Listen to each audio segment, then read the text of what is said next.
자, 이제 한 주의 주 후반으로 넘어가고 있는 목요일입니다. 자, 오늘은요, 중국 얘기 좀 다뤄보게 되면서 앞으로 어떤 모멘텀들이 있고 주의해야 될 것들이 있는지 알아보겠습니다. 자, 이베스트 투자증권의 백관열 연구원입니다. 안녕하세요. 네, 안녕하십니까. 이베스트투자증권 백관열입니다. 네. 자, 연구원님, 오늘 중국 증시와 관련해가지고 한 줄 평으로 줄여주시면 어떻게 될까요? 네, 우려와 기대감이 좀 혼재된 상황이다라고 정리할 수 있을 것 같습니다. 자, 우려와 기대. 좀 더 자세하게 부탁드립니다. 네, 어제 중국 제조업 PMI가 전월에 이어서 한 번 더 예상치를 하회하면서 경기 회복에 대한 의구심이 한 번 더 부각되었죠.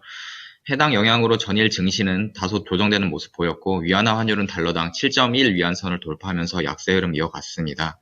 그렇지만 계속 언급드리고 있다시피 우려가 많아질수록 경기 부양 강도는 강해질 수밖에 없다라고 봐주시면 될 것 같은데요.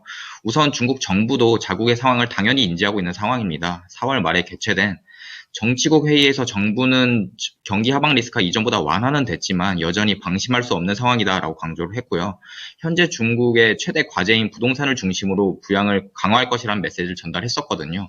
다시 말해서 올해 정부의 경기 부양 가능성은 계속해서 유효할 것이다라고 보고 있기 때문에 정부가 올해 설정한 경제 목표치를 감안하면은 지금의 더딘 중국의 회복 속도는 오히려 정부의 정책 강화 기대감을 자극할 요인이다라고 체크해 주시면 될 것 같습니다. 다만 주요 회의라든지 이벤트가 단기적으로 좀 부재하고 있기 때문에 이러한 부분들이 좀 증시의 발목을 잡을 수 있지 않겠는가라고 체크해 주시면 될 것 같습니다. 네. 우려는 제조업이고 그리고 기대감은 정책에 대한 부분이 된다라고 좀 얘기를 해주셨습니다. 자, 큰 그림은 이렇게 좀 그려주셨고 이어서 한국의 투자자들이 주목해야 될 중국 이슈 있다면 어떤 게 있을까요? 네, 첫 번째로 말씀드릴 이슈는 아무래도 어제 발표된 5월 통계국 PMI 지표일 것 같습니다. 우선 제조업 PMI와 비제조업 PMI 모두 전월치와 컨센서스를 하회를 했습니다. 비제조업 쪽 같은 경우에는 그래도 확장 국면을 유지했다는 점이 그나마 긍정적이다라고 봐주시면 될 것 같고요. 아무래도 5월 노동절 연휴 때 한동안 억눌렸었던 여행 수요가 한 번에 터지면서 대규모 인구 이동이 있었고 중국 정부에서 더 이상 코로나 확진자 데이터를 발표하고 있지는 않아서 정확한 수치는 알 수 없지만 노동절 연휴간 대규모 이동 탓에 코로나19가 재확산된 점이 5월 증시의 큰 악재 요소이자 이번 PMI가 전월보다 부진했던 이유로 판단이 되고 있습니다. 네, 중국의 최고 감염병 전문가가 지난주쯤에 6월 말에 중국의 2차 감염이 정점을 맞이할 수 있다 경고를 했지만 좀 증상이 미비하다는 의견이 많이 나오고 있고 지금까지 중국 정부에서 별도의 조치를 취하지 않는 것을 보면은 지난해와 같은 큰 타격은 좀 제한적일 것이다 라고 보고 있고요.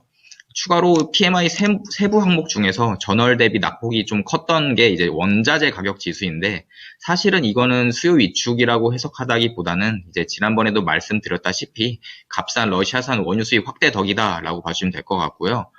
더불어서 중국은 탄소 중립 정책에도 불구하고 전력 공급을 보장하기 위해서 석탄 공급을 확대하는 좀 이러한 정책을 기조를 선회를 했고요. 올해 초부터 호주산 석탄 수입을 재개한 바가 있습니다. 그래서 석탄이 어떻게 보면 공급이 과잉인 상황이기 때문에 이러한 이유들이 PMI의 원자재 가격 지수의 부진인 요인이다라고 봐주시면 될 것 같고요. 또 어떻게 보면 충분한 석탄 공급이 이루어지기 때문에 최근에 좀 중국이 폭염에 따라서 전력난 우려가 부각되고 있는데 이러한 우려를 좀 상쇄시켜주지 않겠는가라고 봐주시면 될 것 같습니다. 네, 두 번째로 말씀드릴 이슈는 좀 미중 갈등 이슈일 것 같습니다. 네, 최근에 바이든 대통령이 G7 회의가 끝나고 중국과의 관계가 조만간 해빙될 것이다 라고 발표를 하면서 양국 간의 긴장감이 좀 일부 완화되는 듯 했지만 다시 좀 갈등이 이어지는 모습이 보여지고 있습니다. 세부적으로 6월 초에 싱가포르에 열리는 아시아 안보회의에서 미국이 국방장관 간의 회동을 제안을 했으나 중국 측이 이를 거절하면서 불발되었거든요.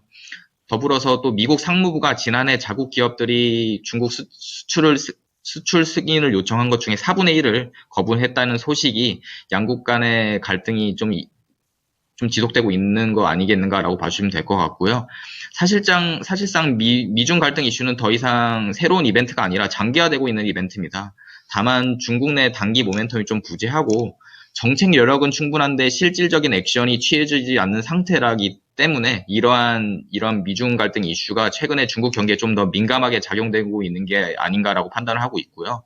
그래도 긍정적인 부분이 있긴 합니다. 바로 이제 일론 머스크가 중국을 방문하면서 중국 고위급 인사들과 회동을 하면서 적극적인 좀 친중 행보를 보이고 있다는 점이 좀 과열된 미중 갈등을 일부 진정시켜준 부분이 아니겠는가라고 봐주시면 될 것 같습니다. 네. 중국의 내부 그리고 외부에 관련된 그런 악재들을 말씀해 주셨는데 글쎄요, 좀 더 자세하게 얘기를 해주시니까 시장에서 알았던 것보다는 조금 더 그렇게 나쁜 건 아니구나 좀 이런 생각까지 듭니다. 자, 그렇다면 이제 주요 경제 지표라든지 일정 같은 거는 어떤 게 있을까요, 연구원님? 네, 우선 아까 오전에 중국 통계국 PMI와 달리 이제 중소기업이랑 민간기업 동향을 알 수 있는 차이신 PMI가 발표가 되었습니다. 이번 차이신 PMI 같은 경우에는 통계국 PMI와 달리 확정 국면으로 전환되면서 좀 서프라이즈한 모습이 보였거든요. 중국 중소기업 같은 경우에는 수출 익스포저가 좀 높은데 이번에 좀 차이신 PMI가 서프라이즈하게 기록이 된 점이 이번 수출 경기가 좀 일부 개선됐다라고도 해석할 수 있겠고요. 그렇다면 다음 주 7일에 수출입 지표가 발표가 예정인데 아직까지는 좀 대내외 경기가 좀 우려스러운 부분이 남아는 있지만 이번에 차이신 PMI의 반등을 감안을 하면은 수출 지표 같은 경우에는 조금 더 기대해 볼 수 있지 않겠는가라고 봐주시면 될 것 같고요. 또 이제 9월에 물가 지표가 발표 예정입니다. 물가 같은 경우에는 이제 아무래도 돈육이라든지 러시아산 우랄류 같은 구조적 문제가 있기 때문에 에너지와 식품을 제외한 코어 CPI를 좀 확인해 볼 필요가 있다라고 체크해 주시면 될 것 같습니다. 이상입니다. 네. 자, 관련된 내용도 잘 보겠습니다. 오늘 말씀 감사합니다. 네, 감사합니다. 네. 자, 오늘 라우차이나는 이베스트 투자증권 백관열 연구원의 분석을 들어보셨습니다.